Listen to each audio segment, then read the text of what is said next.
You can pick it up at movie at 1603. Just give me a call, 50-6 Harris Preparatory.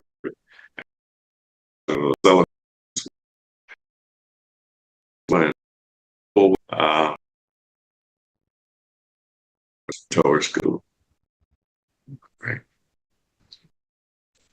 Thank you. Good evening. What do you have first? Yeah, so the only thing we have from Santa Rosa Democratic Party is that we'll have a table and 10 tomorrow. Workers over millionaires, which is going to be in Pensacola. So hopefully we have people who want to participate and come and see us. Black speed in there. Well, thank you for that. Glad to have Mr. Cole. Mr. Cole, welcome back. Especially to share here. Say thank you guys for having me again on the panel. It was so good to see everybody in person on Friday at the send off of the honorable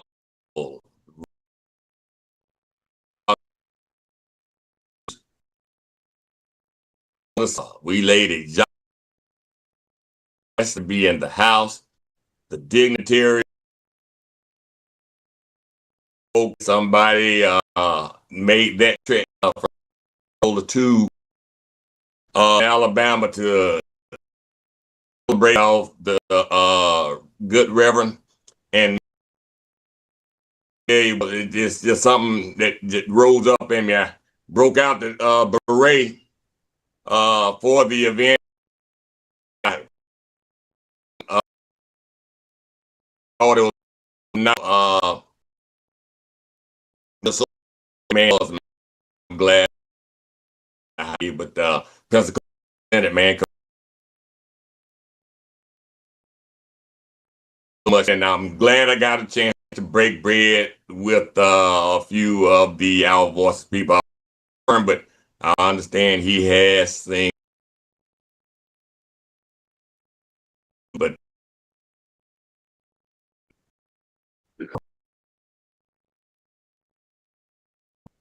I'm sitting here talking, didn't realize that I was muted. Good evening, Jill. Welcome. You are just finishes. Have anything that we need to know before we get into stuff?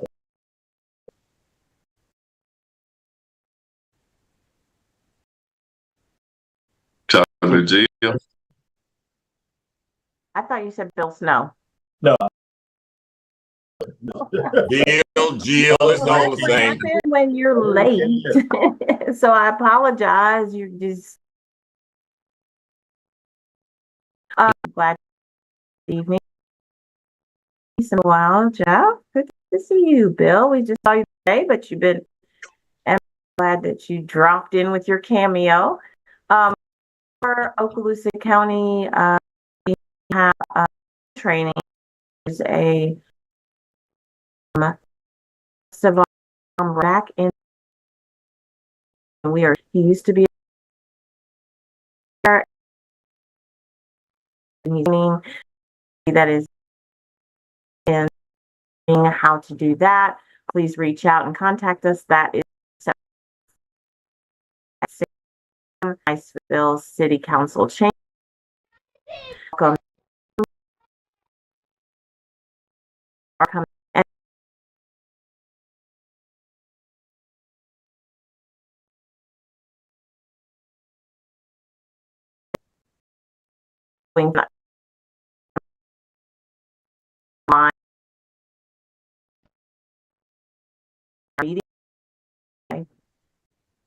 The second, sorry, DEC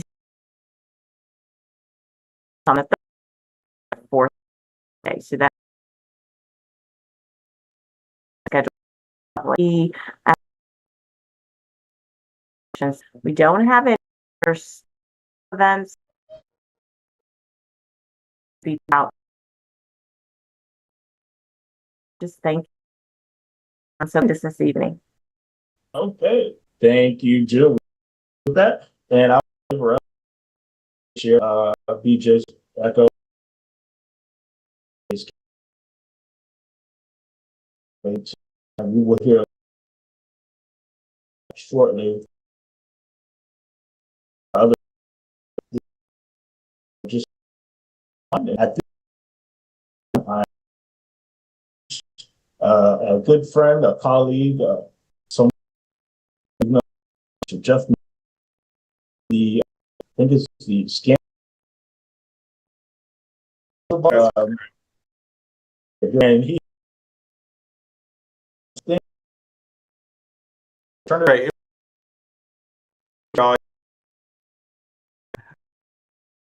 done wearing a very, very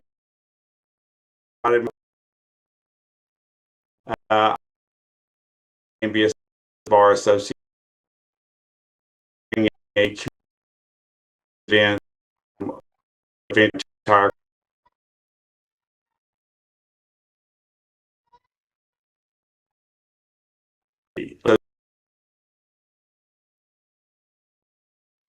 so and here's a and the members of all strong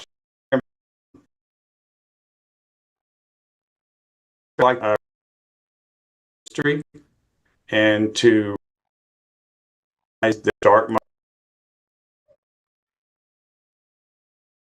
and try horrific situations.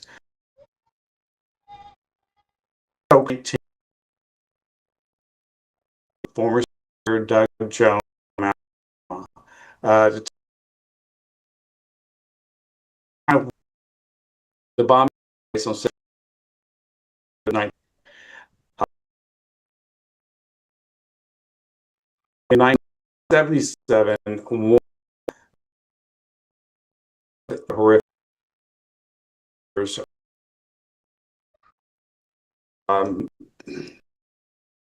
events and things like that. It kind of went quiet for a while. In 97, became the U.S. Attorney for the Northern District of Alabama. Two of the perpetrators years after the fact. So he's going to become an experience about the cases over those 40 years. I didn't learn until I was reading his book, is that he was a law student during the trial in 1970. And so watch a very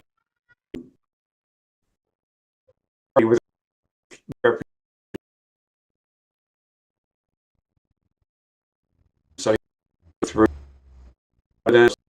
reading his book, which is cultivation of information, evidence, memories. But some folks have it's good, real in presentation memory. Denise and Cynthia Wesley, that was also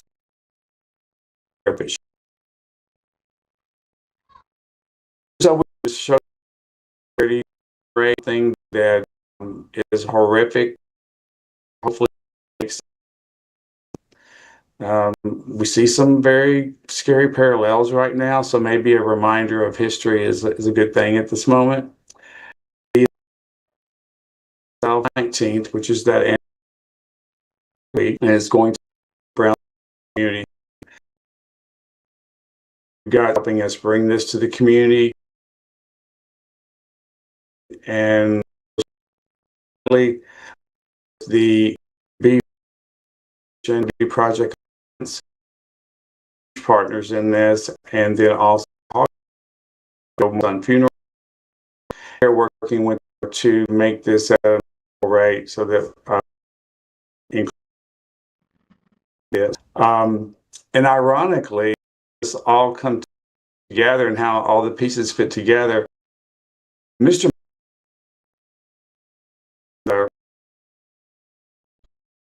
actually had you in Birmingham with the Four Spirits. So that oh, then the right people got together, and certainly hope all of y'all will come and enjoy it. The presentation is called "It's Too Late for Truth." Late for the Secret. So I think he will, he's going to share his personal experience, but also just reflect on what a mission in the equal. So I'm going to open the doors at 11 o'clock. Going to be the flexible through the buffet and get seated. So those that I'm about 10 and be available Q&A. So I think be out the door by 1:30. We're offering both tickets and table. So it's a piece, and the table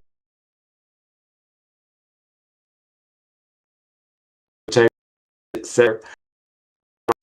Having physical tickets by the way this is working.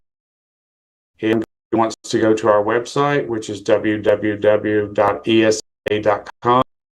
Purchase those tickets, a required field number and an email, and I will call them myself, deliver the law firm tickets. I'm doing the public tickets. Everybody will have a hard ticket in their hand, and let's say, and we do have a deadline though. Our caterer very flexible in working with. We do have to turn hard, so we do have good graces with our caterer.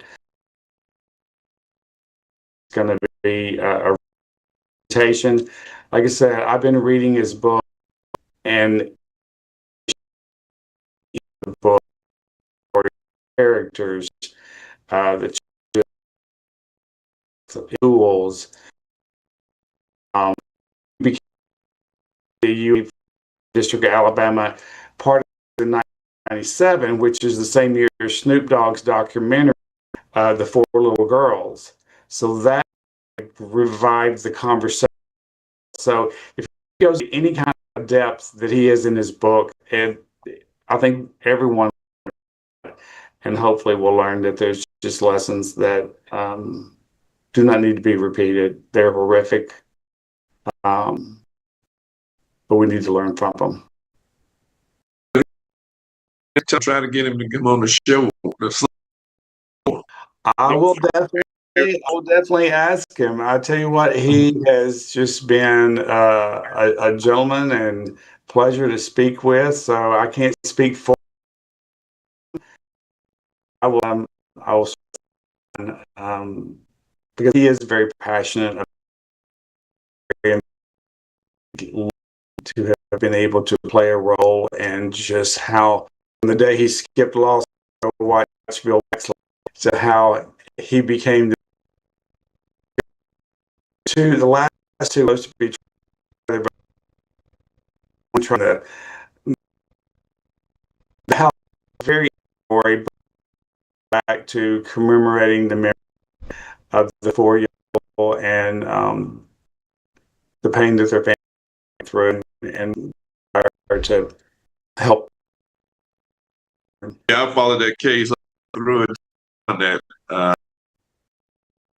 case against them, and they did. I believe they did. I believe so. Yeah. And it will be a presentation, videos, and some of the cover things that's in the execution for the attorney to really encourage them to pursue truth, in every matter, and hold the lawyers in their relation with each other, opposing. Oh, and one of the first trial he did was for law partner. Some with later was Tim. But you know, he's just all the justice, no matter how big or small, no matter how, you know, who is age. You know, we think it's going to be a good time or an important time. He says it's pretty somber, very, and there's been some good dialogue come out of it. So hope everybody with us. So, do you think he's thinking about running? I have not had conversations. Yeah. Those line conversations, my motivation as attorney and executive director, so I can't speak to them. That's what, you know, when Joe Biden became president, when they picked him for attorney of the United States, and that was who I mean, he was not enough, because I'm concerned Doug Jones or someone else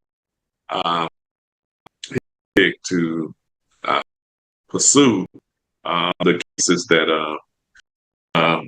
that should have been pending, where people should have went to jail, you know, but now residents and the other things. He went back to his own, but there's other examples of justice in cold case. So I would say that he does take his job very seriously. Yeah.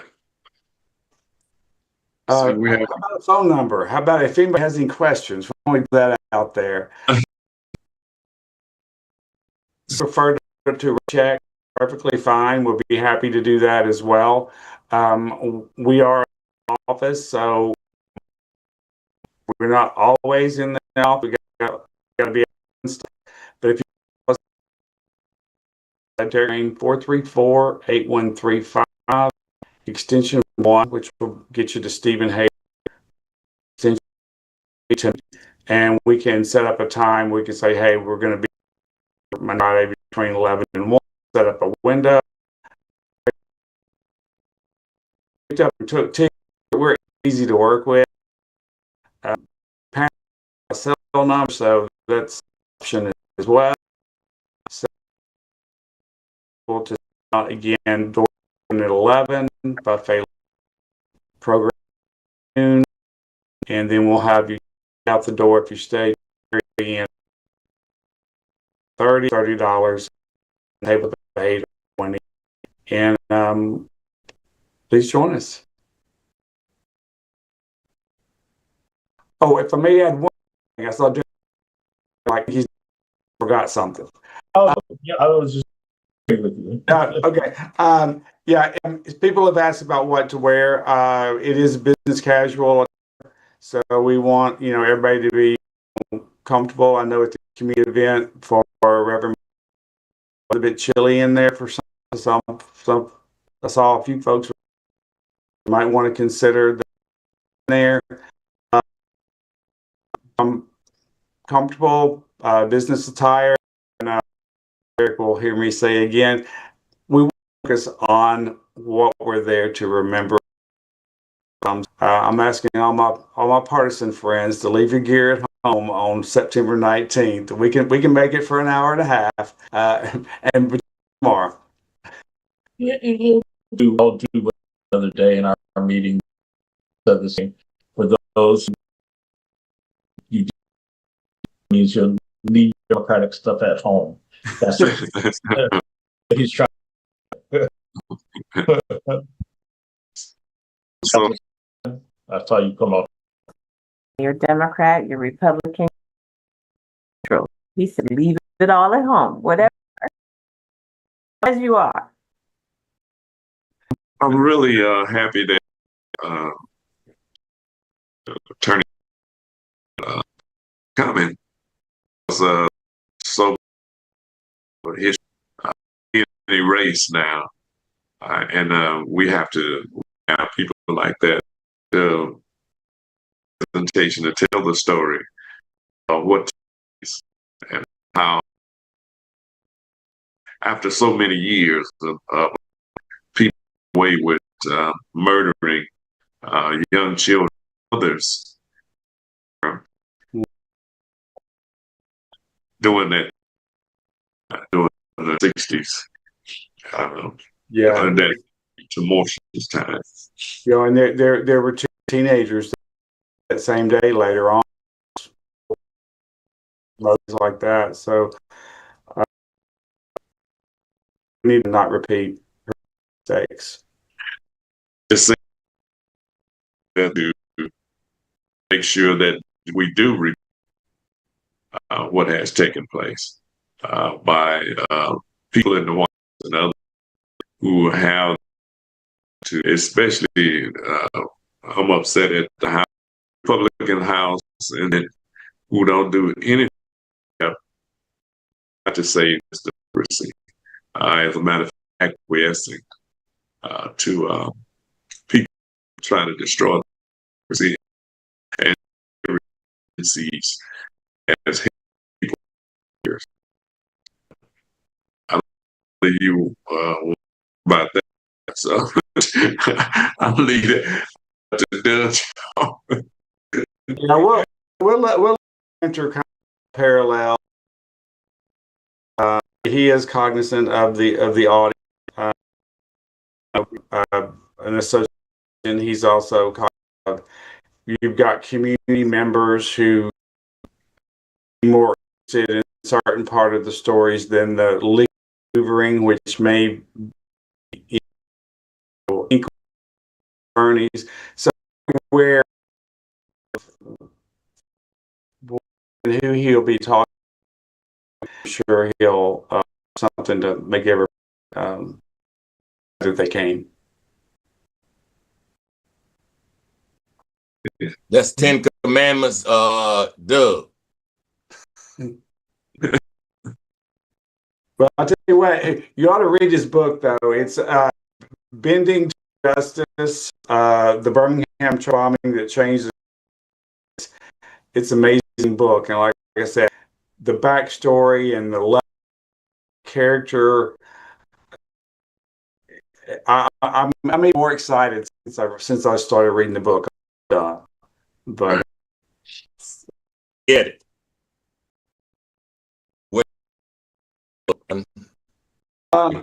it through bookshop.org, which stores and get Derek that link, and he can send. It's a resource I found supports a portion of your purchase to stores, and you can designate a local bookstore if you're choosing. We got to stay off that Amazon.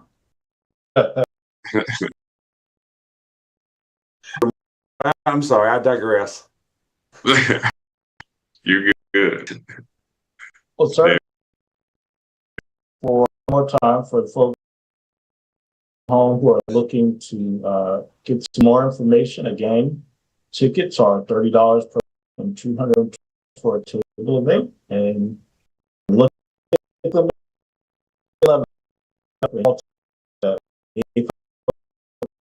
48135 extension 1. If you've got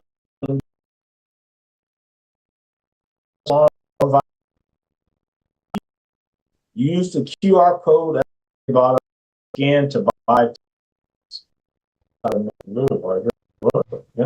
No. There. You can scan to buy with and that is September.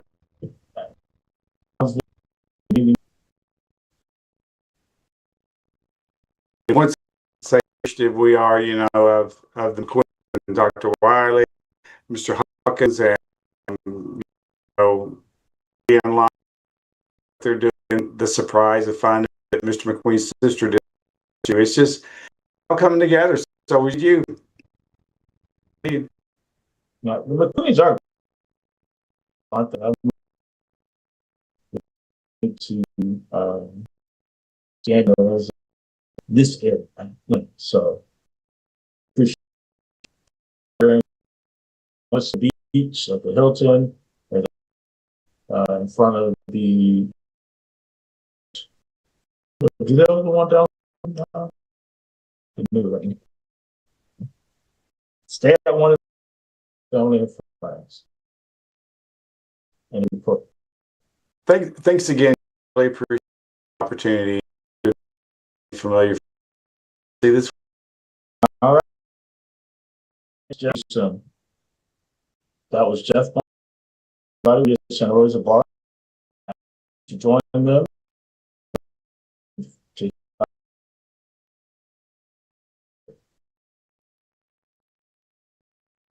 Charney. Get $30 per person and $220 to stop the net. We want to next.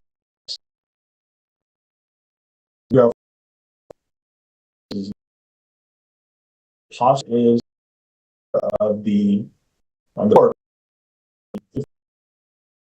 Here.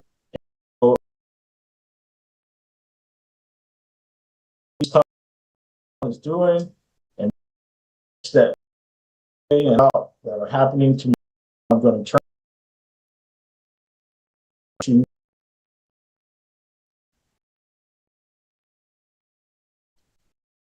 there you go. Eric,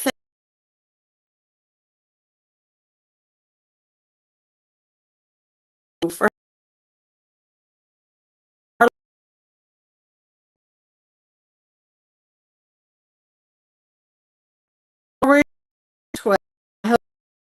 the that have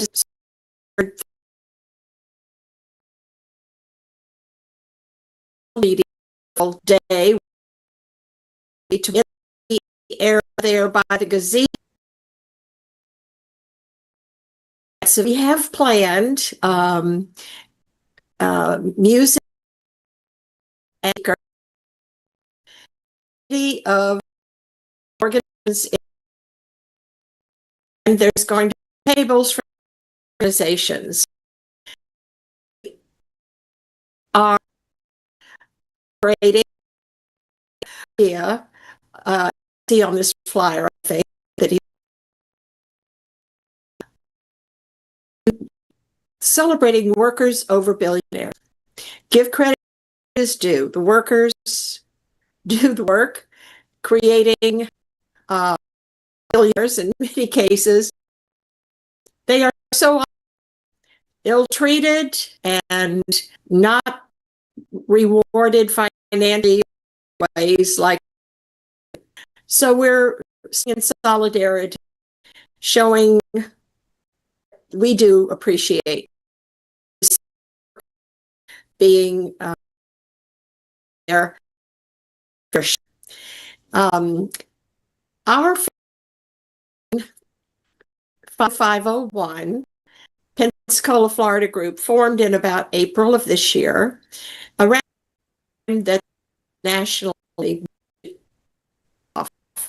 And at that time, the protest was called Hey, and they the idea of that national was that Trump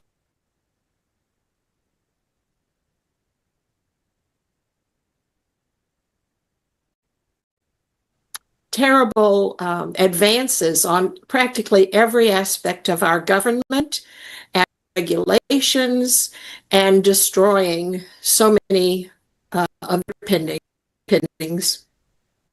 And of course, since it's just gotten worse and fast, so along June 14th came what's been the largest protest nationally so far was the No Kings protest.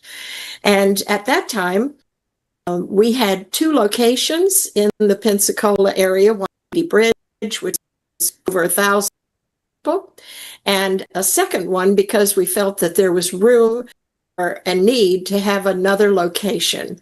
And it was at the intersection of Cordova Mall and Pensacola State College there. We had 500 at that location, so we were very pleased. When we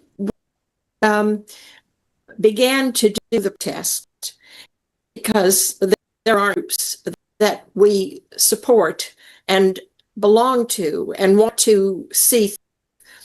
It's because the mission for the 5051 group nationally is that our hope is that by being public, by making our voices and being seen, protesting, and other things that are public facing, it will encourage our neighbors and people in our community as well as let the opposition know we are not sitting down taking this lying down. We're not going to just fold. We're going to stand up and fight for our democracy and against racist, fascist person that wants to be a dictator. And of course, he's just the figurehead. He isn't really to put it all together like has happened. All of these devastating. I call it fresh hells that brings down off the shelf every day. Brings down off the shelf every day. There's some new edict. Executive order, something mostly illegal, not in his control to do exclusively in most cases. That comes down and is handed down like an edict. And all these organizations, his sycophants, just follow his orders. Even let's paint the wall black so that will keep the migrants from trying to climb the wall. And they did it practically the next day. Christy was out there probably cosplaying in her painter's outfit, painting the wall black. Anyway, now back to 5051's actions. Tomorrow, we're going to be doing something a little different. We felt because it's this time of year, usually although it's been gorgeous the last few days, and hopefully it'll be cool tomorrow, that we would need to be in the shade. So that's why we're in the Seville Square Park in such a shady, beautiful spot, and the gazebo there. And we're going to be, we were planning to have a second event sort of along Bayview Park, there of the typical sort of stand and wave passers-by, probably going on to the beach tomorrow morning. But we're probably not going to try to divide the folks that come out into two locations. That wouldn't be a wise thing. So we're going to do like what people have done when some of the members of our organization have gone to Washington, D.C. for some of the important rallies that have been called and formed there recently. Like there was one for veterans, and this couple that are in our organizing group went to it. And so they had speakers, and they had the event in a park. It wasn't on a highway, but they stood there with their signs protesting as well. But it wasn't like the street protest that we've done in the past. So that'll be more like what we're doing. At that time, we're also going to be getting to know the folks who have come representing these various organizations, like-minded, liberal, local organizations, so that we can really get to know our friends and people who are in the fight with us, and that we can arrange in the future to work together in a cohesive way as a coalition, so that we can be more effective and support various activities here locally. We also have some things that we're going to be sharing with the people tomorrow, the organizations, and we're very excited about these efforts. As I say, 5051's, well, I didn't say it yet, but the mission statement or the motto and what 5051 means is 50 protests, 50 states, one movement. And so it isn't like an organization that holds meetings and meets in a building and we do the work and so forth. We endeavor to be seen and be heard and be giving voice in our community.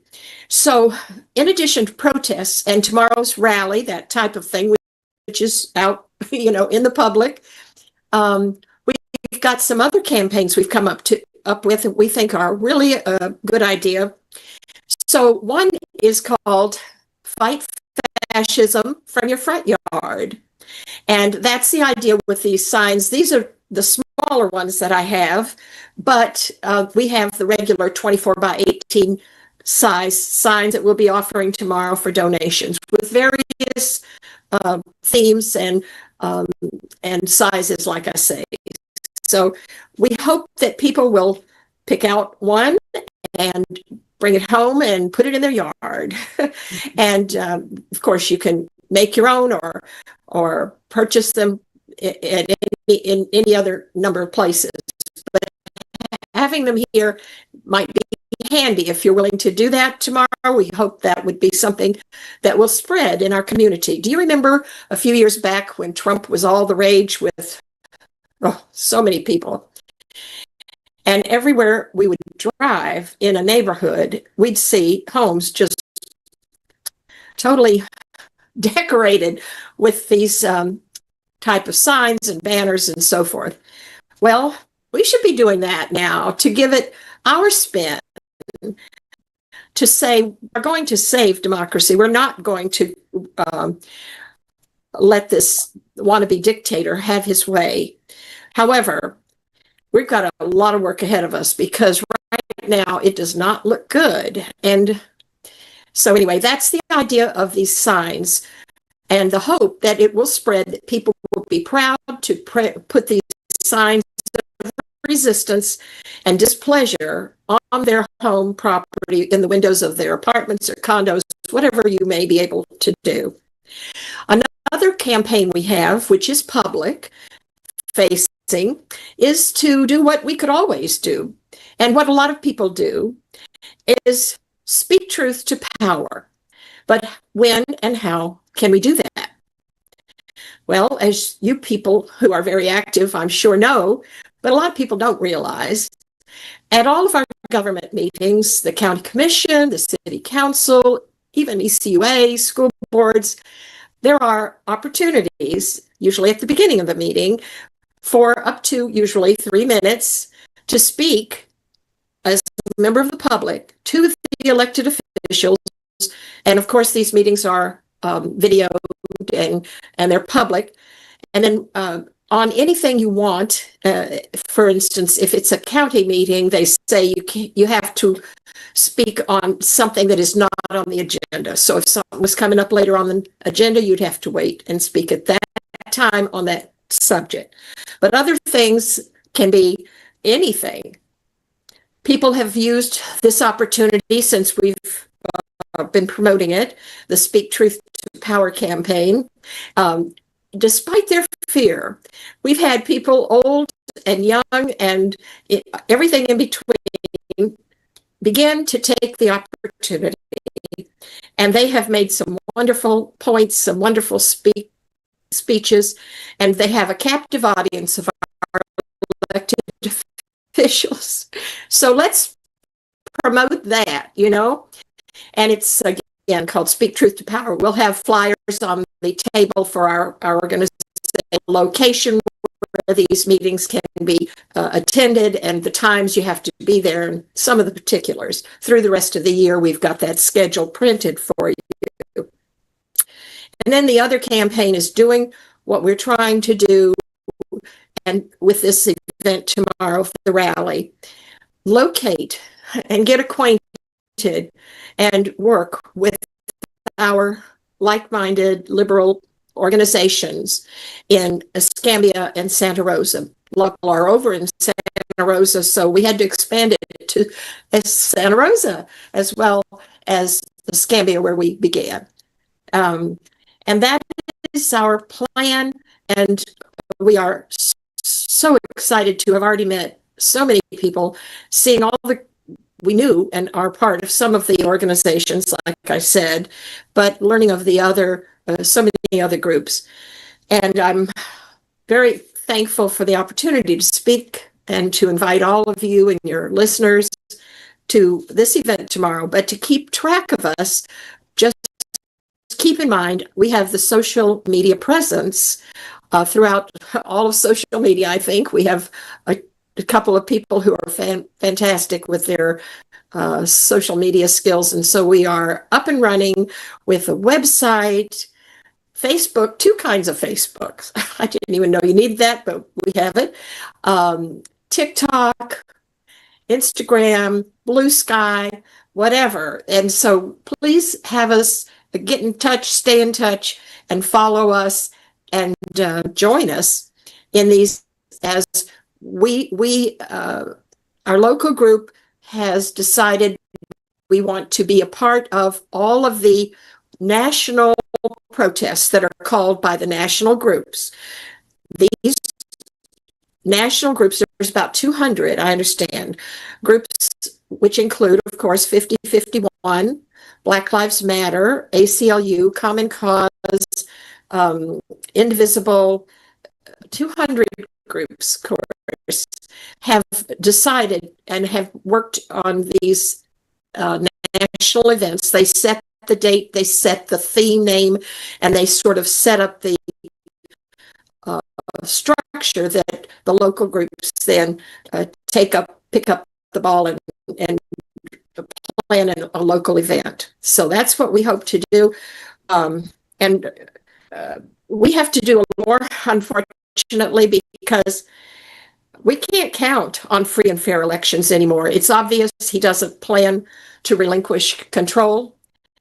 My goodness.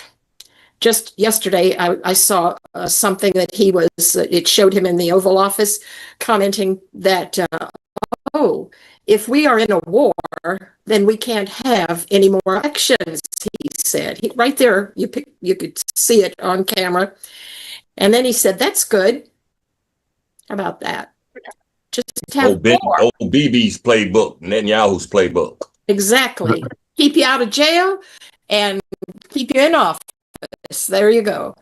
Well, anyway, we are going to have to do everything we can now before the screws tighten down any further. And I was fortunate to be on Sunshine's program a week ago. It was a delightful experience, so much fun, and wasn't fun because it was an unhappy topic, but it was a wonderful opportunity to speak with her, conversation. And I got into some real nitty gritty. So if you want to watch that, you'll see where I'm coming from in a lot of these matters. But we don't want to be afraid, and we're trying not to be afraid to speak out and show up. But it is very frightening, just like the people that go to speak at public meetings and they express how frightened they are to speak publicly. Of course, a lot of people are afraid of public speaking, and that's one totally different thing. But our fear of persecution, loss of a job, retribution is real. And we have to fight and just persist through that fear, because if we don't, well, then what? We will have given up without a fight. And no, we can't do that. We see the history, we see the playbook, like you said, sir. He's following, the playbook of the dictators and the tyrants, even of recent world history, and it's working for him. We can't let this continue. And of course, the problem is, if he's gone, he's just a figurehead. He's some kind of a useful idiot.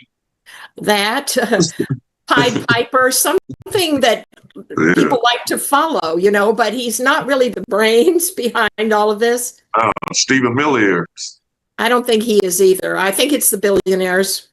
Yeah, there's some of them, but Stephen Miller he's a treacherous person, and he's been that way since high school.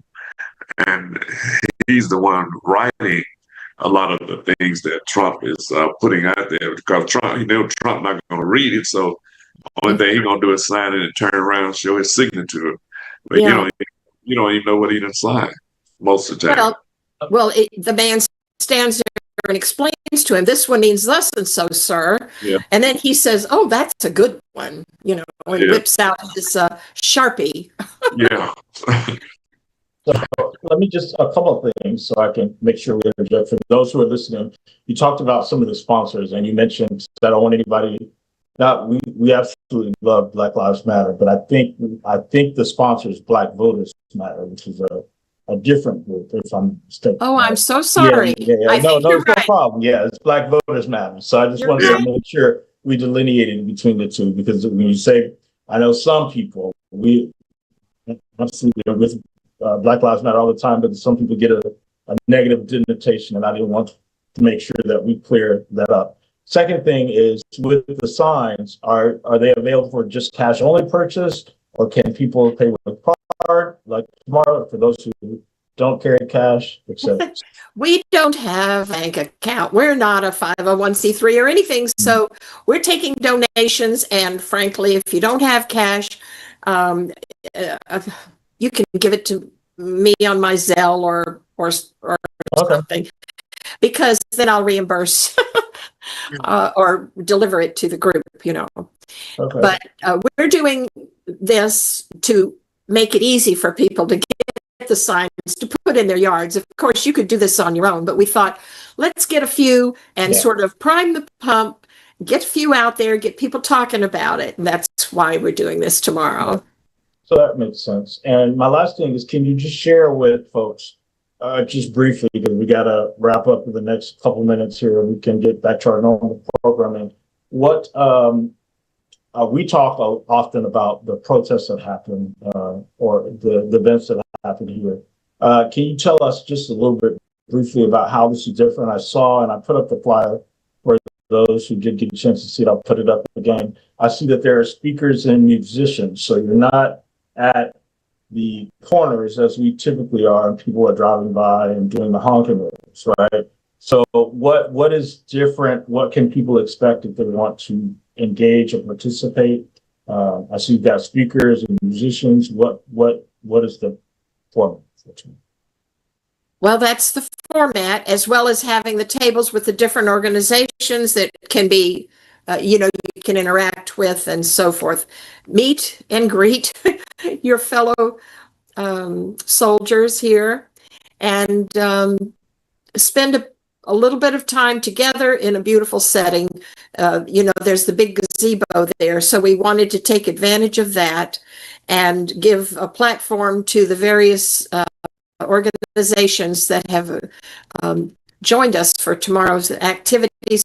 And it's not all the organizations. I don't believe I'm not the one organizing the speakers or musicians, but it is not a typical protest where we're standing at the street corner, but we're still going to hold our signs in the park there. Like I said, some of our people went to DC and there were no streets around, but they listened to the speakers. They had the music in the big park there in DC for an event they went to for veterans a couple months ago. And then they just held their signs there among themselves. So that it's a little bit of a twist, the rally idea, on the typical protest we've had. Well, certainly, we thank you again. We asked, as we talked about it, certainly, well, the Escambia Democrats and the Democratic Black Caucus of Escambia County, as well as BJ indicated, Santa Rosa Democrats, and the extended family for Santa Rosa Democrats will have tables. So come out and join us. It will be tomorrow, which is Monday, September the 1st, from between 9 a.m. and 12 noon. At Seville Square, which is located at 311, I think that's East Government Street. So it's the big park, right? Just a couple of blocks or a block off of Bayfront Park.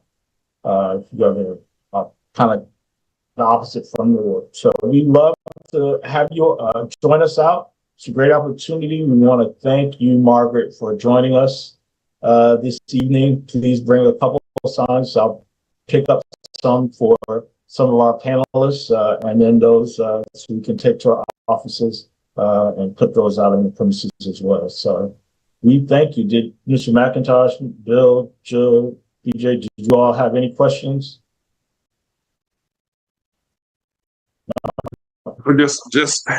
Just one. How much was the size? Or how much is it going to cost? These medium size, they're double-sided, are $10. They come with the stake. Then there are two types of the full size, what I call full size yard signs you might see for a campaign. They're large. They're 24 inches wide, 18 inches tall, double-sided, and vinyl. Some of them are vinyl, which is typical. Others, we have a few that we had custom made using the designs that one of the people in our group created. And there's some really nice designs. So we made some that have two different designs. On the front, it might say, release the Epstein files. And on the back, it says ICE is Trump's Gestapo. And so that is interesting because it's one sign, larger size, but two messages. And okay, so the two messages is $15 donation, and the large double vinyl coated signs are $20 donation suggested. All right. Well, thank you very much, Margaret, for joining us this evening. We look forward to seeing you. For those, again, this is Margaret Hostetter with the 5051 Pensacola Group, asking you to join us tomorrow, September 1st, from 9 a.m. to 12 noon at Seville Square for the Workers Over Billionaires rally, protest and rally. Thank you, Margaret, for joining us, and have a great rest of your evening, and we will see you tomorrow. Thank you for having me. No problem. Bye now. Bye. All right. As we move on to our regularly scheduled, we've gone through our to-dos, but as we move forward, wanted to just take a moment to reflect on a couple things. I think the first of which is many of us had the opportunity to attend the homegoing service of a living legend, the Reverend Dr. H.K. Matthews, which was Friday in Bruton, Alabama. And so I just wanted to get a few thoughts and reflections from those who knew him, those who attended the service, and what his legacy means to you. So I'll start with you, Mr. McIntosh. Yeah, HK, well, that's what I call HK because me and him considered ourselves friends, and we were born in the same month. I always told him he was, younger than me. So he was born one day before me, but many years before me. But anyway, I used to, he used to ride with me sometime down to Selma, Alabama, and to, go down there and enjoy the bridge crossing, the reenactment and all of that. It used to be when I first started going, they did the smoke on the bridge and the reenactment with the horses and all of that. And then they would have the mock trial down there, and HK was be with me all the time. Him and the people, and when he would drive, I know many times when he would be in the city, he would ride with me, but when he was in Bruton, he'd drive himself. And he was one of the people I would look forward to seeing. Him, Georgia Blackman, Johnny Blackman, Raymond Powell with Truth for Youth, and just so many others. But HK would often speak at different events that I would go to, and he was a great orator as well as a civil rights worker and in this city. and he had a way of drawing people in that was really nice. I would say when I would see him interacting with people, it was he was awesome. But his struggles here, I wasn't here at the time when they were doing the struggles, and when he went to jail, I came years later. But he would often tell me about it, and then I got his book, uh, Victory After Fall, and it's a really nice read. And he talked a lot about the things that he went through, the bridge crossing, uh, what happened during that period of time when so many things was happening that they was trying to desegregate the schools and lunch counters and stores and things of that nature. He would often tell me about it, how what they went through and how the young people that was engaged and involved, they was totally engaged and helping to change the trajectory of this city and this county and the state as well. So, I want to also commend the bishop who spoke, because Yes, he reminded me of H.K. Matthews in the way he spoke. he brought it. Yeah, he was really awesome in his presentation, and his lecture of and his eulogy of H.K. Matthews. And one of the things he said, if you want to know who he is, Google it. Google who he was, and and he was right. But that's my spiel. So, Mr. Bill, what you got? Man, I tell you, the service was a wonderful send off for a giant of a man. I don't think people that don't know who Hawthorne Conrad was, but man, he was a giant of a man. And it just so happens that I was watching an interview right here on WBQP TV one evening about 10 o'clock at night. And they were interviewing him, and he spoke of his book, Victory After the Fall. And I'm like, I had no idea. So as late as the hour was, it had his phone number on the bottom of the screen. So I called it after the show was over and told him I had to have a copy because I knew he was up in age and I wanted to get an autographed copy of Victory After the Fall. It just so happens that in a day or two, my daughter and I were setting sail out of New Orleans on a cruise, and I wanted to read it on the cruise, and he invited me to his home. And he addressed me as Mr. Snowman. What a servant he was, but what a giant he was not afraid to speak truth to power. My intention was to read the book over the 5 days, but man, I'm telling you, 3 days I was completely done. The beautiful thing about the book for me was the fact that I lived through all of what he spoke of in the book, of the movement that was happening for him in the 70s. But yes, Brother Jerry, the brother that brought the message during his eulogy, man, he did it the way I think HK, as you refer to him, would have wanted it done, man. But the dignitary spoke well. Nita Welcome, I told her I had no idea. I thought Michael Jackson was the only one in the family that could sing.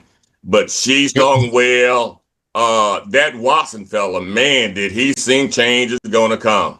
But I'm just honored to, when I went to get my book, I had the opportunity to basically sit at his feet, man. And as all of him as I had to scale it back, but I'm just sitting there before this giant, man, listening to him talking. He didn't just sign it and rush me off.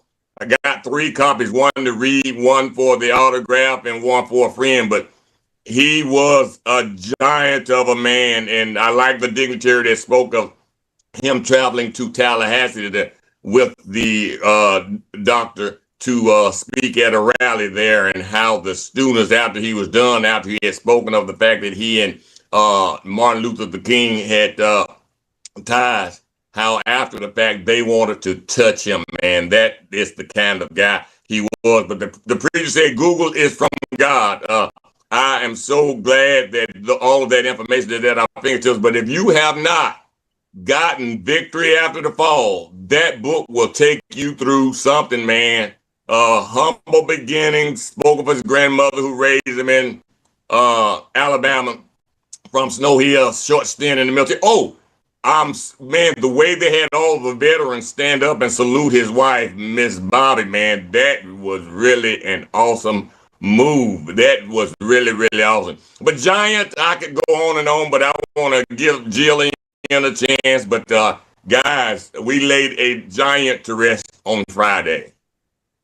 I just want to say also, me and him appeared on a lot of television shows together, debating certain issues, especially voting rights, education, and all of that. Him and I would be on especially over at Pensacola Junior College when we would.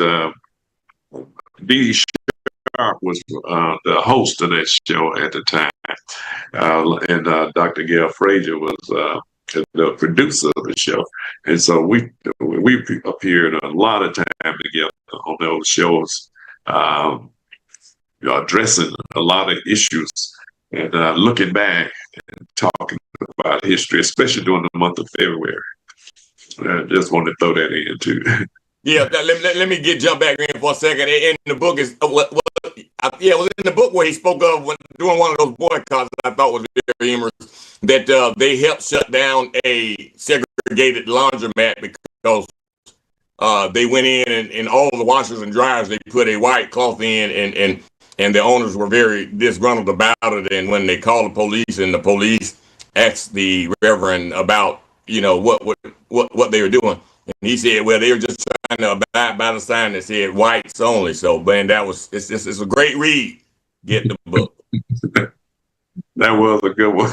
Yes, and that was a good one. They ended up going out of business per the book because they refused to, accommodate Black people. Absolutely. Okay, Jill, you're up next.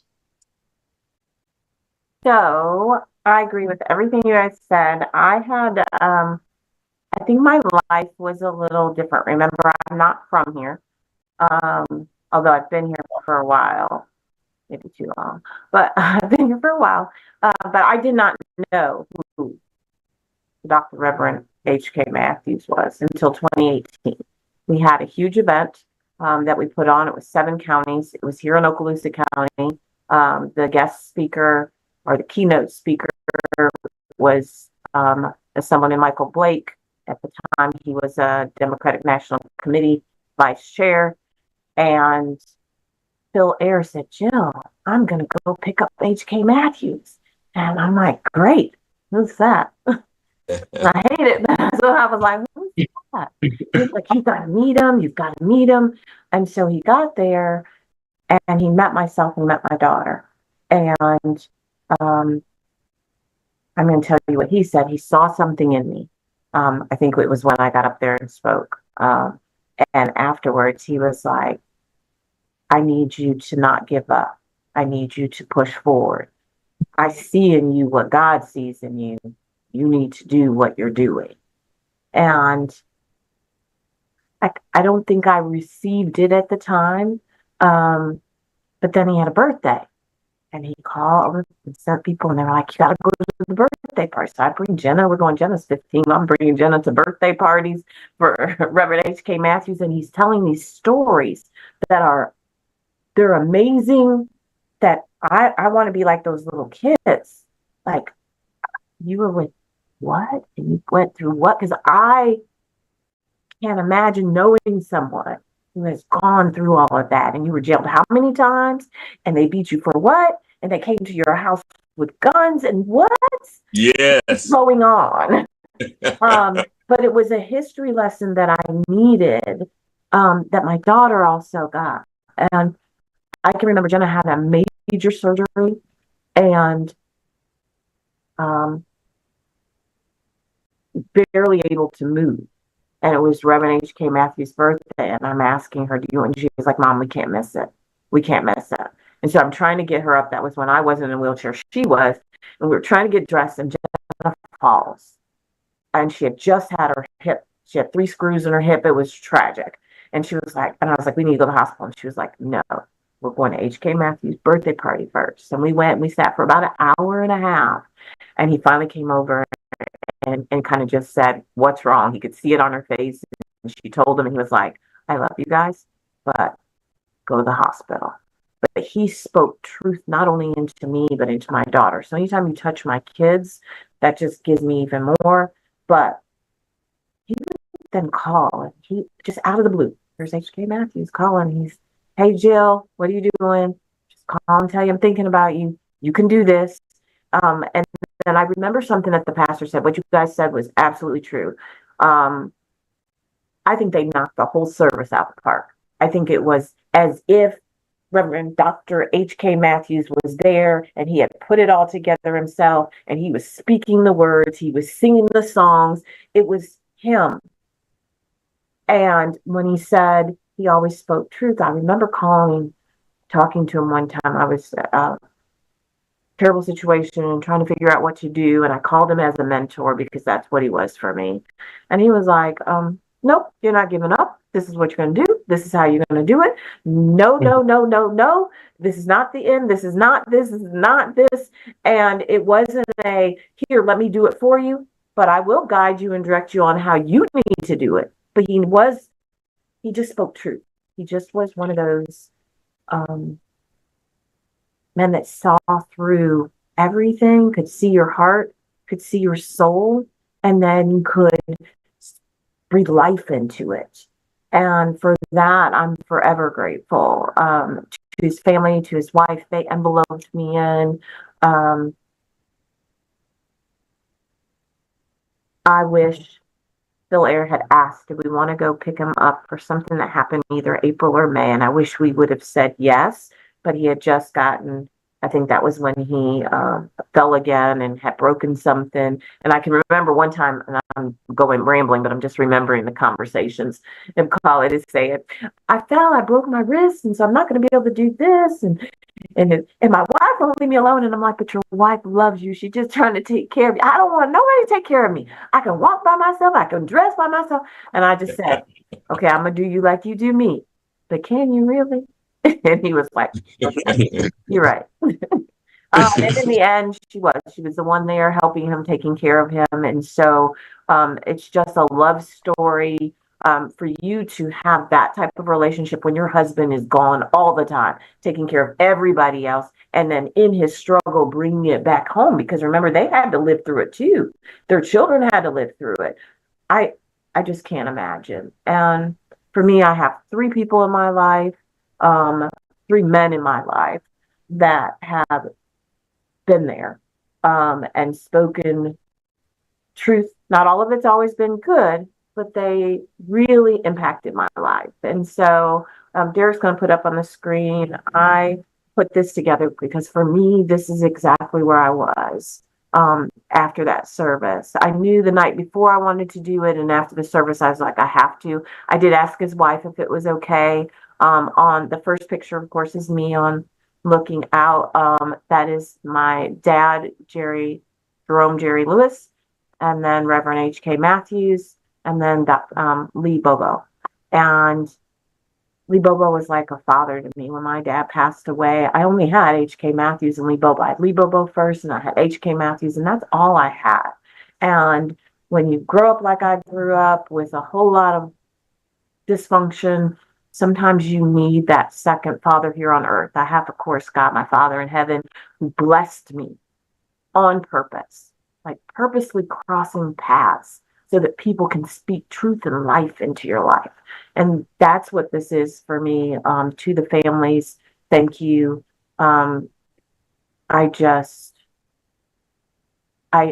couldn't even really, I don't know, Bill, if you felt this way, or Jared, you couldn't even really cry because it was him. It was like he was just there. Living legend. Yes, Living. really That is was a living legend.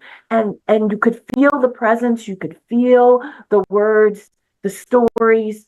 It was as if he was sitting at the feet of God saying, "Well done, you, well done." God saying to him, "Well done, you faithful servant." But he's saying, "Family, all of us, you did it just like I would have wanted it done." And I almost like, you wonder why it rains sometimes at funerals, but in this case, think about the fact that it rained. That's why he yes. had the military salute inside, Yes. as it rained, because God knew exactly what was needed. I don't know. It was just amazing. It was just, he will forever be a living legend. And we should never forget. And when we get tired, 97 and still marching, talking, fighting.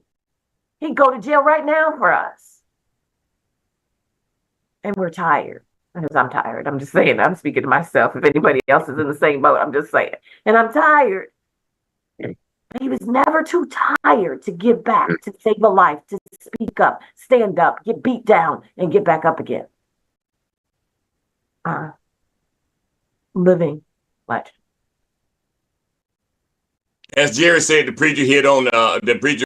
He did it, man. But that living legend thing, when he let us know that he's not that, to me, it took the cake. So you're right, Jill. I felt all of what you were feeling, man. It wasn't a sad boo-hoo. He had made it, ran his race, finished the course. Go to WBQP TV and watch it if you did not get a chance yet to watch that homegoing service. I'm gonna have to say I'm sorry. I have to go, and I got an event I have to be in. So I know y'all gonna handle it. So I'll see y'all next Sunday. All right, brother. Take care. All right. Carol, Take care. fine. Yeah. Christina, did you have thoughts? H.K. Matthews says, I mean, I can't really say much more than what Jill said. He was just there across our counties for all of us. He was, when they had first started looking at doing the NAACP event that was just held in Santa Rosa County, they were hoping he would be able to come and speak, and he was just too sick. But even then, he still wanted to be there, still wanted to show up. I got to tell you, I don't recall who it was who was speaking, but at the service, what really touched me was how when the guy who was speaking at the service told the story about he came to speak, and he said when he knew and worked with Dr. Martin Luther King, and how after his speech, the kids just surrounded him and just wanted to touch him. And, the adults had so many questions, and the kids just wanted to see that he was real. And that's how he showed up. That's how he showed up for all of us. He was so real and so available, and was just an incredible person. And it was an incredible homegoing service, and my heart is with his family. And yeah, it was absolutely amazing. And I do want to say Cindy's poem was Yes. just touching, so touching, when Cindy got up and spoke and read her poem. It's just amazing how one person can touch so deeply so many different people. And so, yeah, it's just remarkable, truly remarkable. And Jill, you're right. When we think about being tired, and it's nothing in comparison to what he went through. Nothing.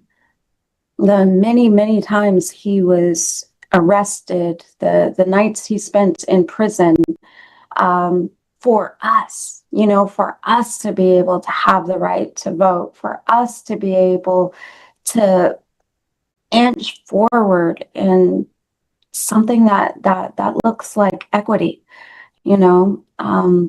He put it all on the line every single day. He put it all on the line and gave us a living example of what it takes. So Yeah, yeah. the person that spoke and said that HK said that he wasn't at the front of the bridge and he wasn't at the back of the bridge, but he sure got the heck beat out of him in the middle, man. I thought that was pretty good, man. It was just a wonderful service, man. I wonder, yeah, it just crossed my mind. He's absolutely a living legend, but is he a living legend because we're called to continue the work that he did? So therefore, the legend lives on through us? Ellison Bennett said it best the other day. He said that that this doesn't mean that the movement is over and that the struggle and the fight is over. This just means that we have to keep on going. As far as I heard just referencing the fact that he was jailed over 30 times, close to 35, man, it often brings it back to Fred Hampton. You can jail a revolutionary, but you can't jail a revolution. We've got to keep the faith and keep fighting the good fight and continue to look for good trouble.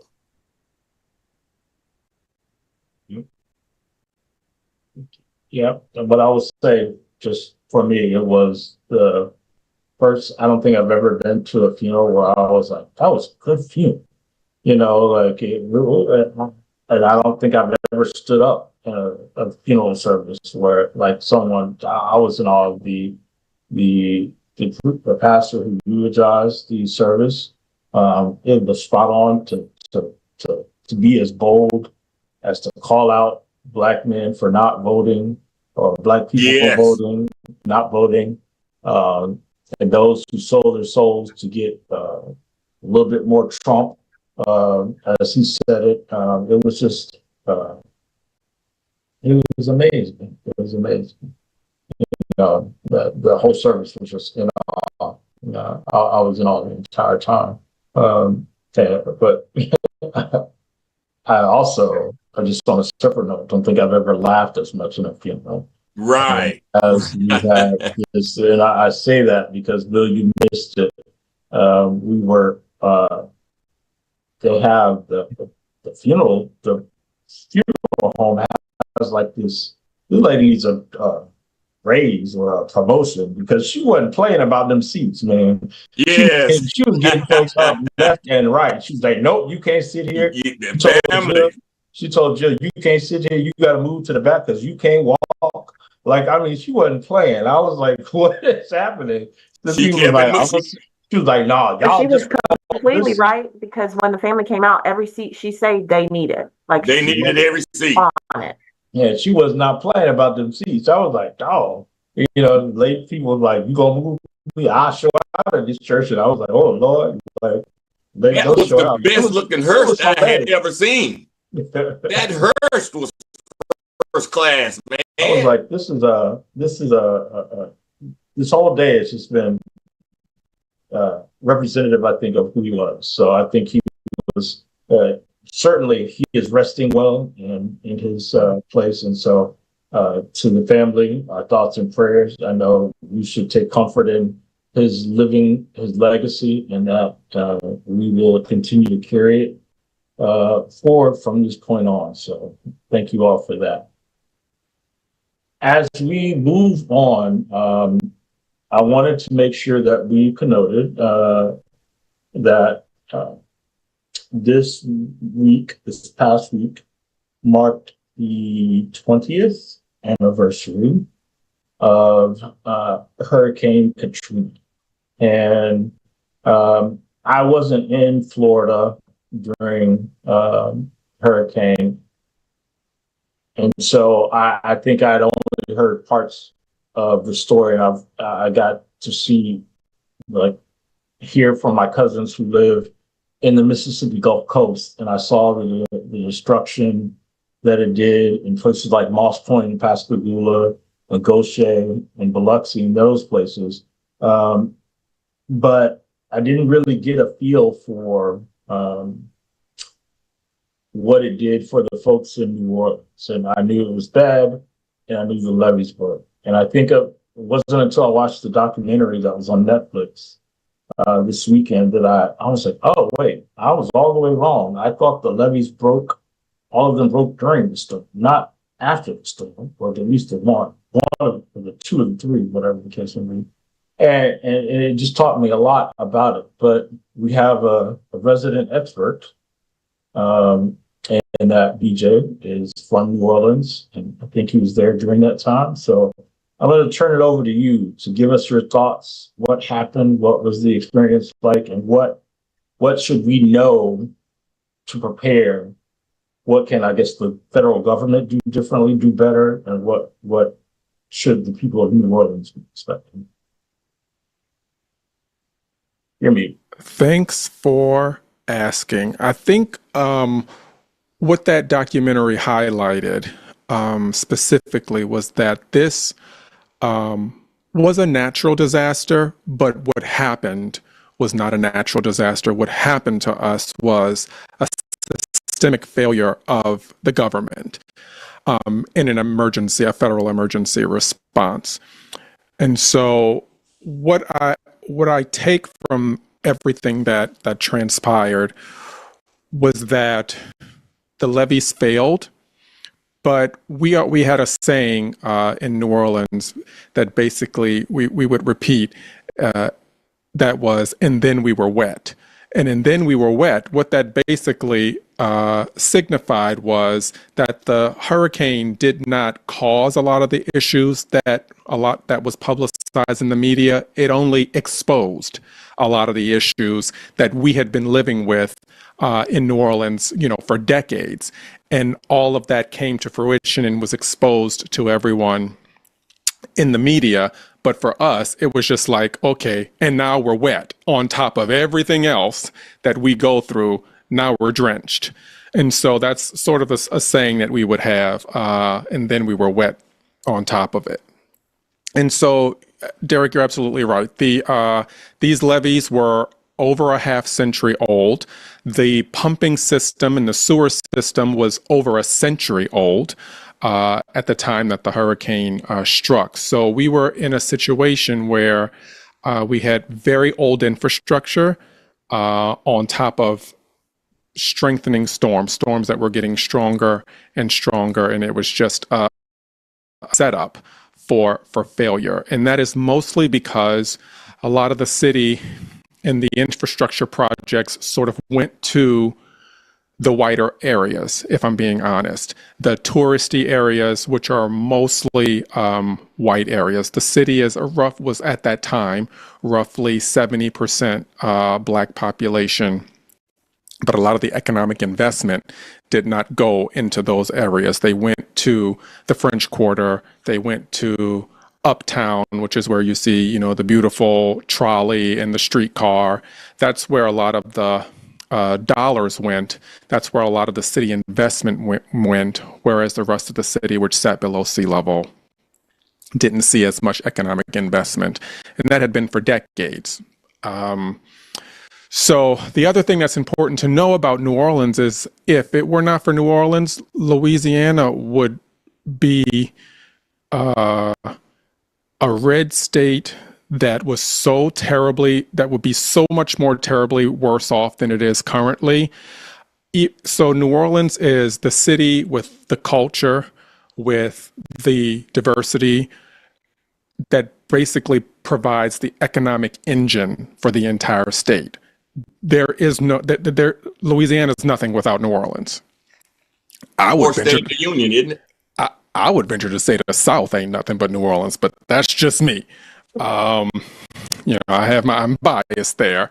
So if it weren't for Mardi Gras, if it weren't for the Jazz Festival, if it weren't for all the Creole Fest, if it weren't for all these things that are the economic drivers, the state would really be worse off than what it is. And unfortunately, because it's like Florida, a very gerrymandered state.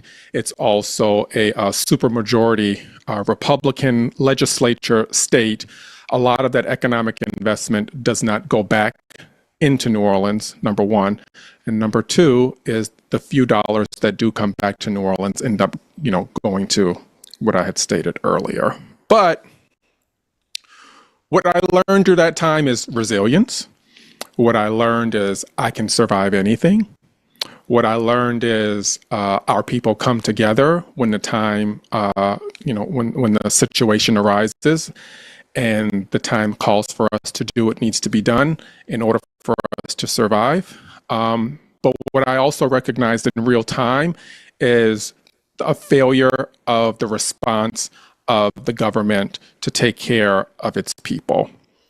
So at this point, after that, nothing really surprises me anymore in regards to a response. And what we have to understand now is that this current regime is gutting FEMA, the emergency response system, which already struggles to respond in real time to true disasters.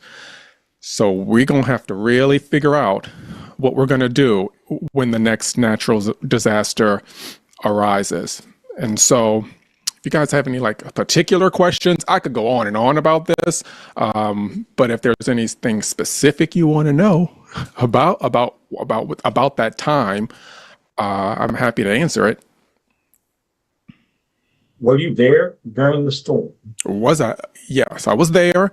I did not evacuate. But so I was there throughout the entire storm. It's a very, very scary storm, believe it or not. And there's just a particular sound that hurricane sustained winds makes. And when you're in the dark and you have no electricity, and your home is swaying side to side, and you're wondering if one sway is going to be the sway where it gives out. That is something that really sticks in my head. But there was a lot of rain, there was a lot of wind, but believe it or not, there was not any flooding until after the hurricane because the levees had been breached. And when the levees broke, then the city started to fill in and flood. So it was after the storm had actually made landfall that the water started to pour into the city. And obviously, with there being no electricity at that point, the pumping stations were not able to keep up with what happened. And remember, they were over a century old. Those pumping stations were built in the early 1900s. So we're talking 1915, 1918, around that time when those pumping stations were built, which means that the city was much smaller than what it was in 2005 at that time. Water levels were much lower than what they were at that time. And just the pumping stations could not keep up. And once the city lost electricity, there was no electricity to even pump it out. So the city just filled.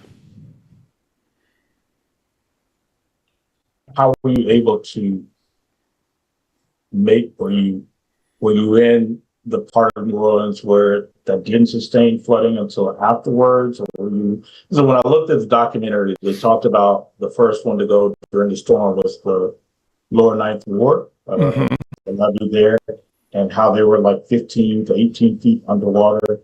And then the rest of the city followed suit after the storm.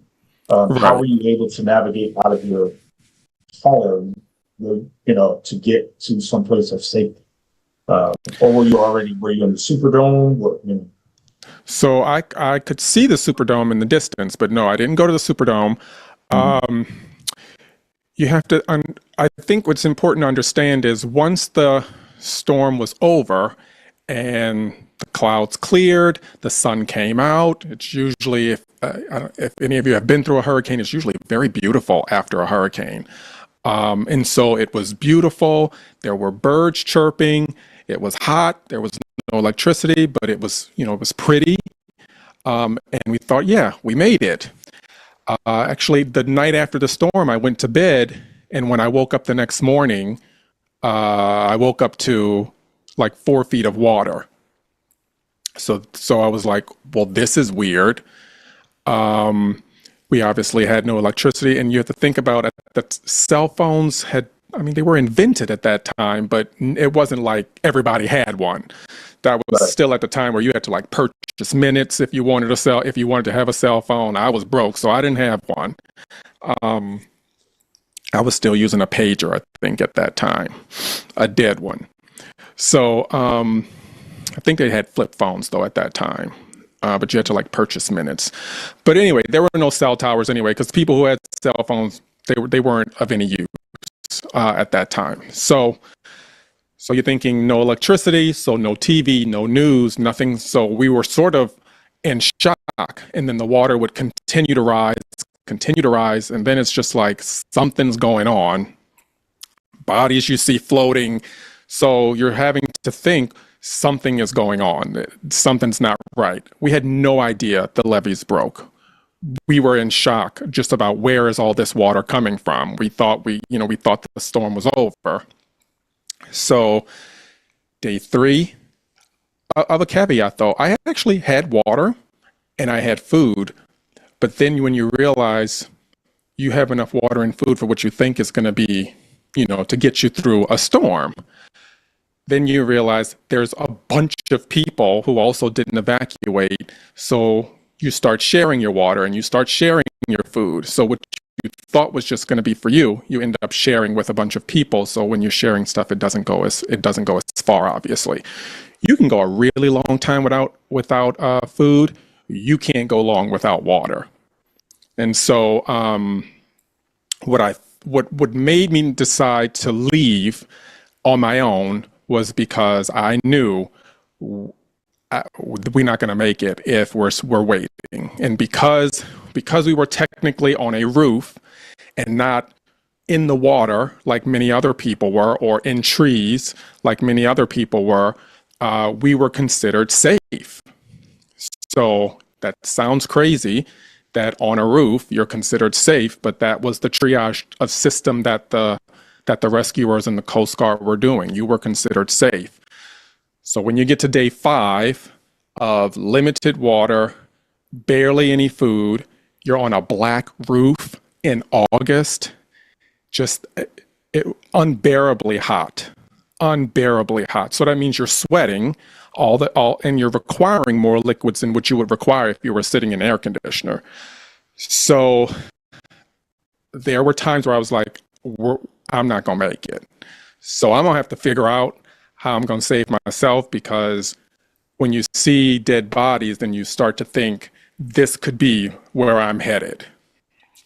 So I decided to leave on my own, and I stole a bike and made it to the interstate.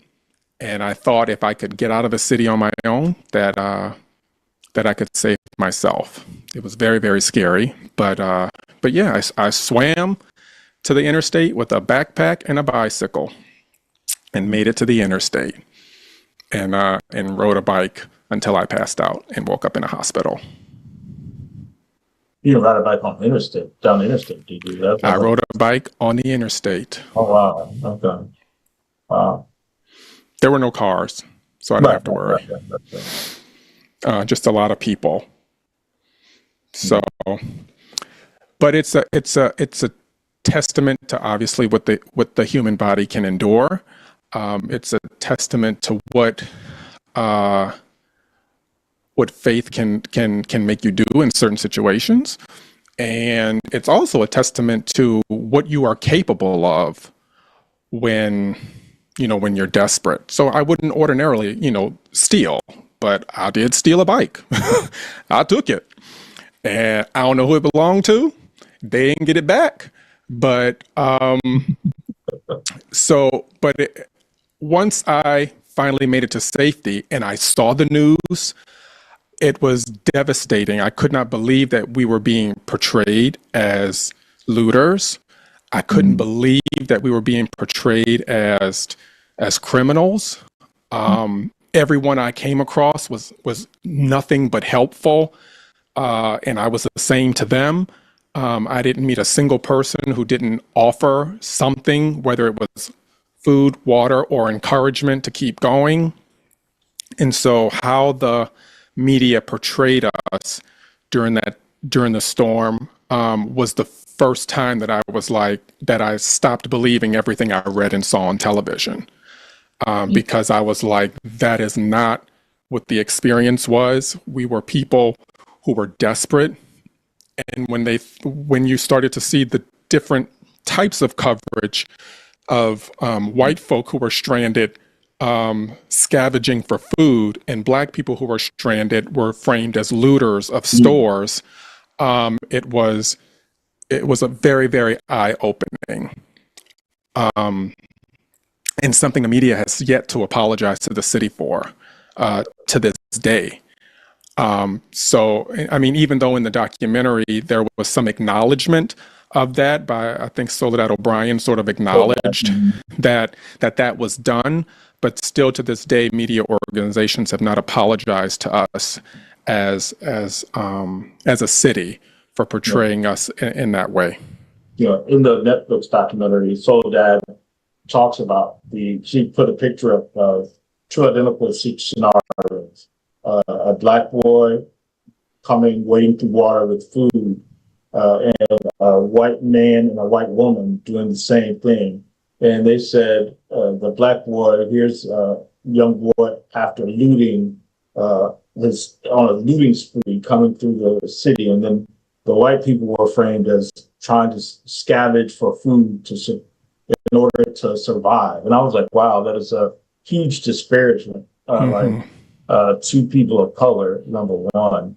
And I think for me, I was also surprised at the militarization of the city. And, I knew that I assumed, I guess living in New York, you kind of hear, but you didn't know it. Like here, I'm thinking the National Guard's there to do recovery and rescue efforts, not holding AK-47s on people and turning them around. But Yeah, I was like, wow, this is crazy. I had an AK-47 pointed at me by 3 people wearing America's National Guard uniform. It's the only time I've ever had a gun pointed at me ever in life was by our military. Mm-hmm. And so seeing the National Guard being deployed in cities across the country is very, very triggering for me, because I know firsthand they ain't there for us. They there for a mission, whatever that mission is. If the mission is protect the people, they'll carry out that mission. If the mission is protect the city, or protect property, or protect even if it's to protect white people, they will do it. At that time, I don't remember any black National Guardsmen that I came across. I can't remember one. But it is a little bit shocking to see black National Guardsmen in cities, in DC, sort of doing the white man's work. But in New Orleans, I don't remember seeing any National Guardsmen that were black. Believe it or not, they were all young kids. They looked like kids, and I was young at the time, so I was only 23 at that time. So they looked younger than me. They looked like 18, 19, 20, maybe 21. So they looked like kids with AK-47s pointing guns at grown black people. They talked about the now gentrification of New Orleans. To your point, they said they were at about 70% black population. They're now like 52, 53, some low number, lower than what it was. And they talked about the historic neighborhoods like Tremont, Yeah, Tremont. Pontchartrain Park. If you guys haven't watched it, I would recommend going to watch the documentary. It was very eye-opening. And, I had heard about the I thought I had to take myself back because I was looking at the I thought Brad Pitt was doing something great in the city of New Orleans. But clearly, when I watched the documentary, I was like, oh, this was not what it was portrayed to be. Oh my gosh. Yeah, people who built a house and it's falling apart. Who would ever build a house with composite wood is beyond my understanding anyway. Like in a swamp. Right, right. Well, and you also have to think about this city has been through a lot, particularly the black people in this city. We all hear about Tulsa in the race riot that happened there, but I mean, as you know, they have been Tulsas all over the country. Rosewood in Florida. There was a version of Tulsa in New Orleans. There was a version of Tulsa in other parishes in New Orleans. I mean, in Louisiana. And New Orleans has Louisiana has parishes, not counties. So, but there were several versions of Tulsa where people were, towns were murdered. People in those towns were murdered. Cities were burned to the ground, and these were cities where black people were flourishing. There's also during the time when the Eisenhower administration built the highway system, there were parts of New Orleans where the I-10 currently goes through that were purposely put there to purposely tear down the parts of the city where black economic flourishment was occurring. And those highways still exist to this day. Beautiful oak trees that were over 300 years old, torn down in black neighborhoods to make room for the interstate. And there were other ways to build the interstate, and they were purposely designed to cut off neighborhoods, to bisect neighborhoods, and to destroy shops and stores in New Orleans. So New Orleans has been through a lot. Like many other cities across the South, New Orleans no different. And so this is just that storm was just yet another setback in a laundry list of setbacks particularly for black people in the city. Joe, Christina, Mr. Bill, y'all got something? I watched you and your family did something on Facebook where you guys all got together and you kind of went over what happened in Katrina, and I watched that. I didn't know you guys saw that, and I was like, I really liked the fact that you guys were honest, like how everybody was feeling and what really was going on, and because, and I feel so naive sometimes, but for me, I came from up north. We don't have hurricanes. And I got here in 2001, and I think I was here a month before 9/11 happened. And I was like, oh, I'm too close to bases. Mom, we're all going to die. I mean, I literally lost it. I was like, why am I here? This is crazy. What is going on? But then I remember being in church and the pastor saying, wherever this storm goes, God help us. I had no idea. I'm still pretty naive. And then watching, obviously not all the truth, but just watching all of that. My first question was going to be, would you have stayed knowing what you know now? Would you still have stayed? Because Absolutely that's always not. the question. Absolutely not.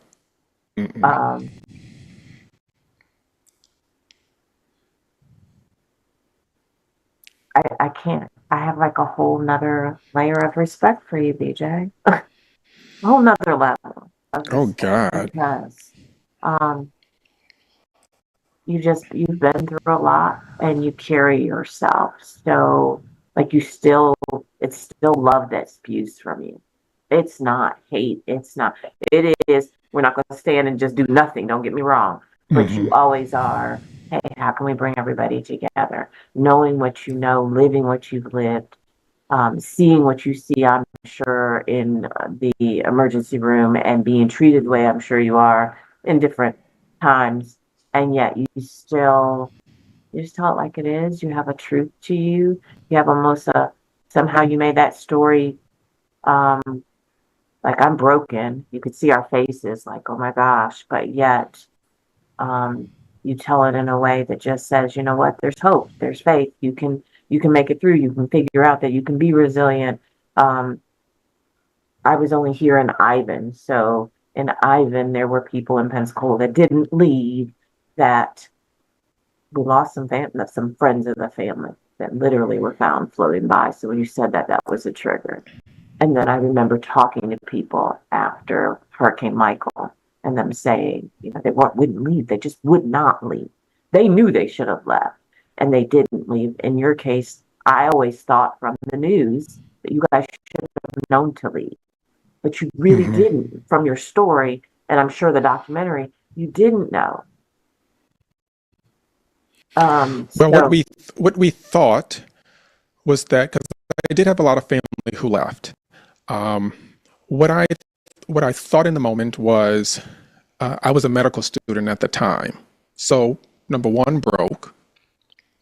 Number two, I was at a point in time where you are studying to take your boards to basically graduate from medical school. And my test date was September the 4th, I believe. The hurricane made landfall on August the 29th. I thought, I don't want to take the chance of not being able to get back into the city to take my test to graduate. I thought, if there's nobody around, it'll actually be a good time to study leading up. But more so, I didn't want to risk not being able to take that test because, number one, it was non-refundable. And if you don't take it, you got to reschedule, which can push your application back, which can have lots of consequences. And so that was the reason why I stayed. In retrospect, obviously, it was not worth my life. But at that time, I was thinking that you don't have the option to be in school longer. I'm the oldest boy of three boys and of a single mother. So I was like, you got to be able to take care of yourself. So you can't risk doing certain things that can jeopardize you being able to progress forward and take care of yourself. So that was the reason why I stayed. I could have left. I just had other things that I felt as though were more important and more pressing. And I didn't want to take the chance of not being able to come back. I obviously missed the test because everything was gone.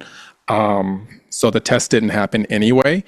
But I still had to finish school that year. I couldn't take the chance. So I had to go all over the country in order to finish school at universities that would take me in order to finish school that year. I did not have the luxury of just like taking a year off and, finishing school the following year. And this was in August. So, school had just started.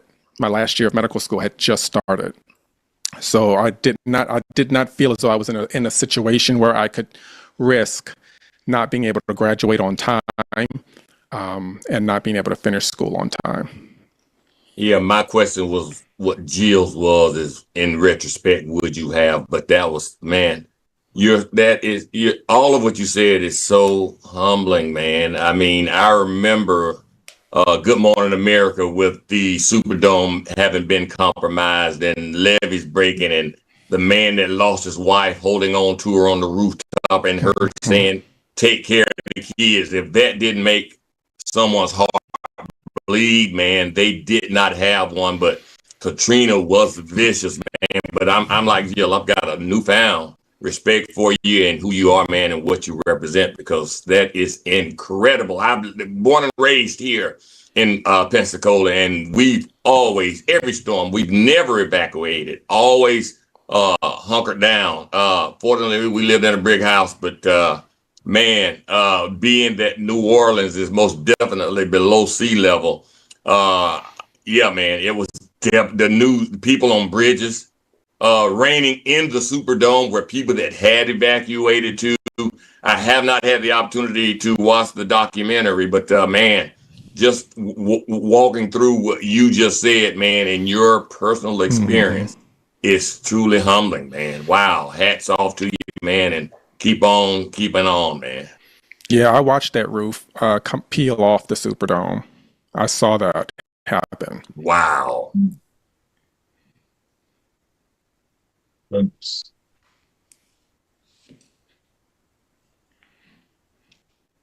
If you Well, want to, Christine. I've been telling the story in a little bit more detail online, just on my social media because people want to know. I'm surprised that people want to know, but I'm actually at a point now where I can tell the story Right. without number one, without crying. I can tell it. I can tell it with incredible detail now that I've had time to process it. And I did write about it maybe 15 years ago. I wrote my story out, so I've been able to reread it, and things are coming to mind, obviously. So I'll be telling more of it, on my on Facebook because people want to hear it, which is shocking to me.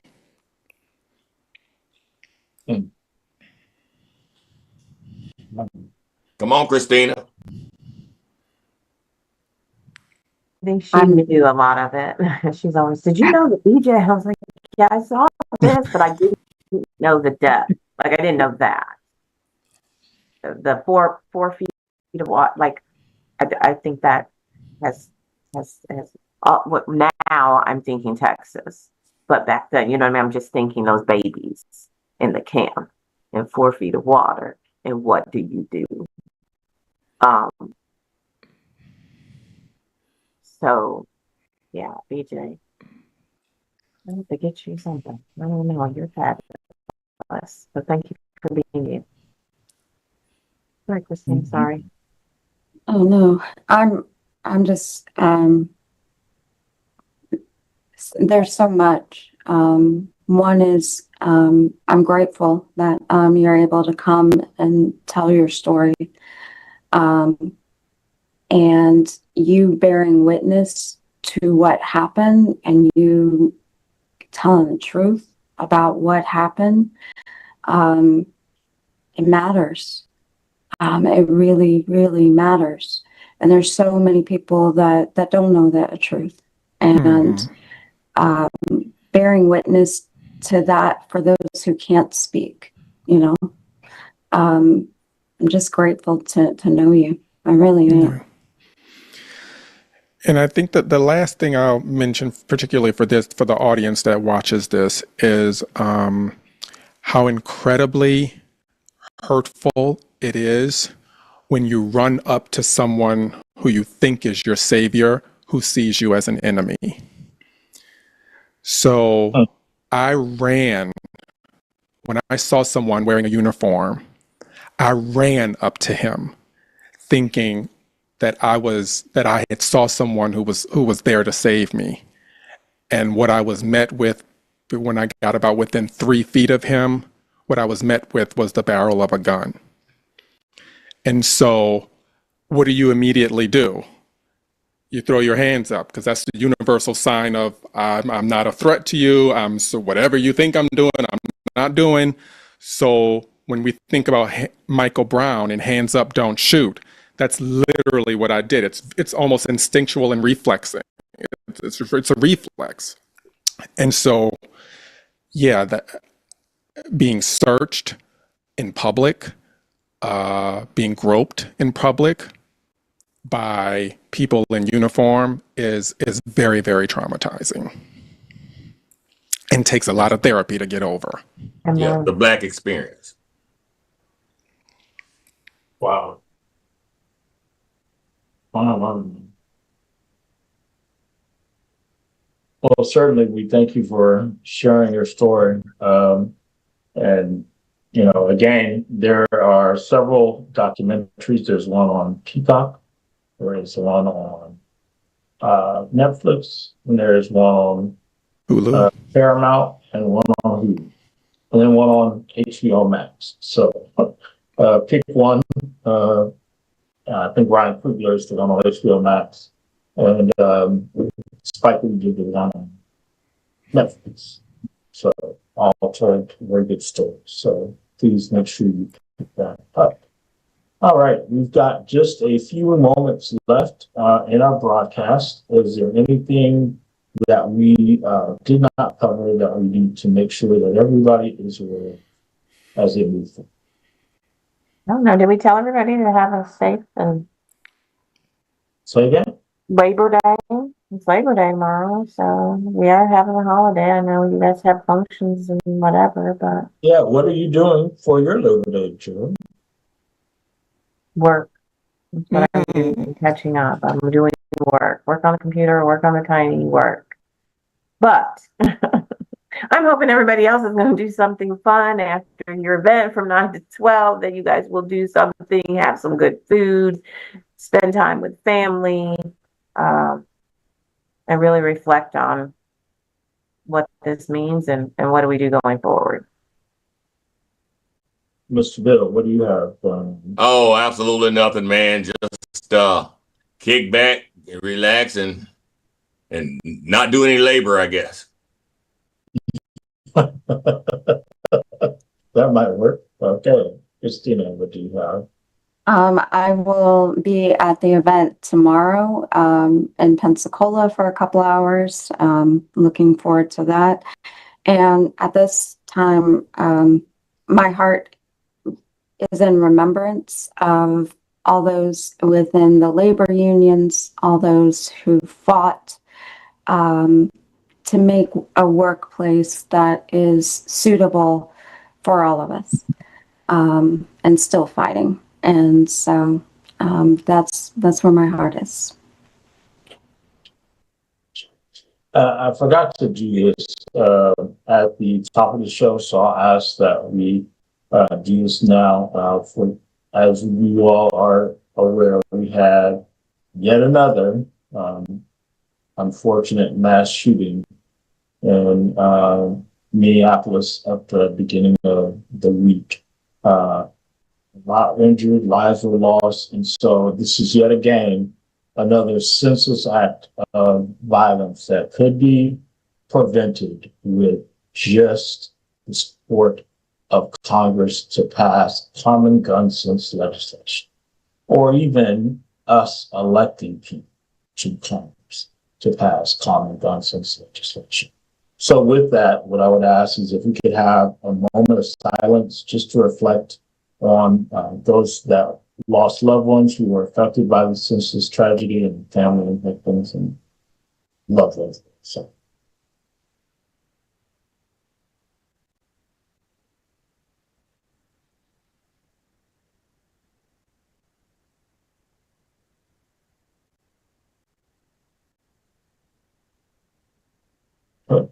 For that. Well, this brings us to the close of our show. We want to thank Jeff Nall for joining us today. Don't forget to purchase your tickets by the 11th of September. This is for the Doug Jones event on September 19th. Also, the events tomorrow, we want to thank Ms. Margaret Hofstetter for from 5051 Pensacola. I'm glad she shared what 5051 meant, because I did not know that until today. So thank you for joining us. We'll ask that you join us here next week, same time, same channel. Have a great week. Please remember to register to vote by mail. And Mr. Bill Snow, we ask that you join us more than like once every 3 months or 4 months. I will, I promise. September. I missed you guys. All of September. All of September, I commit. All right, there we go. All right, everybody, we thank you for joining us. We will see you next week. Have a terrific week and a great holiday tomorrow. Take care. Good night, everybody. Good night.